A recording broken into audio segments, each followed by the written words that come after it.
Salut tout le monde, bienvenue dans une nouvelle capsule, un job à découvrir. Alors on est du côté de Schaerbeek pour aller rencontrer Nordine. Nordine, il est éducateur social, éducateur spécialisé même. Et il va nous parler de son métier qui mêle communication, échange et surtout respect. C'est parti.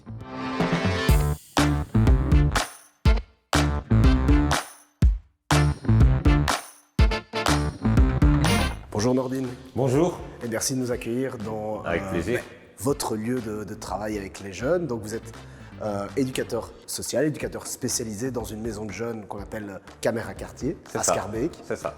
Et bien du coup, je vous laisse la parole, nous expliquer en quelques mots ce métier qui est quand même un métier fascinant parce que ça drille un peu les jeunes, être éducateur social. Ouais. Moi, c'est un métier que je fais depuis pas mal d'années maintenant. Et donc j'ai été formé en tant qu'éducateur spécialisé et voilà, mon but c'est de travailler avec les jeunes, de développer leurs compétences et d'aller chercher un peu des choses qu'ils ont en eux et qu'on ne voit pas nécessairement quand on les croise dans la rue. J'ai l'impression que votre métier c'est un peu comme des grands frères qui aident les plus jeunes à se développer dans un projet qui les épanouisse en fait. En fait c'est ça, sauf que là on va encore plus loin parce que nous, nous quand on était jeunes, on a connu la politique des grands frères, c'était des éducateurs mais qui n'étaient pas nécessairement formés.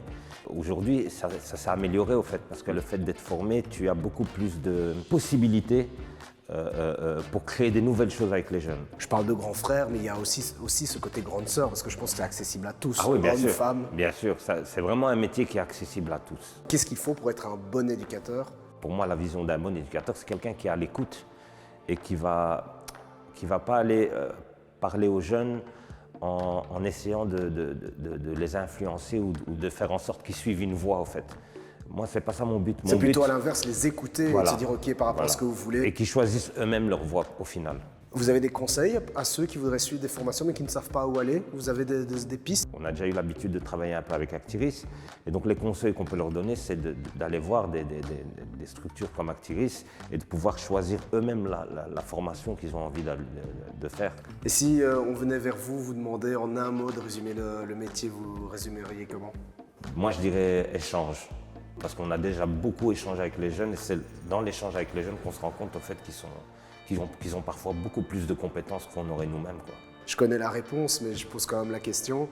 Si c'était à refaire, vous referiez ce métier, cette histoire? Ah ouais, je le referais sans hésiter. Voilà, c'est sur ces beaux mots de Nordine que se finit cette belle petite vidéo. Si justement, comme Nordine, vous voulez devenir éducateur social, éducateur spécialisé, eh bien vous le savez, il y a Actiris et son site internet. Ou alors, adressez-vous à votre conseiller emploi. Moi, j'ai juste à vous dire bonne chance et à très vite.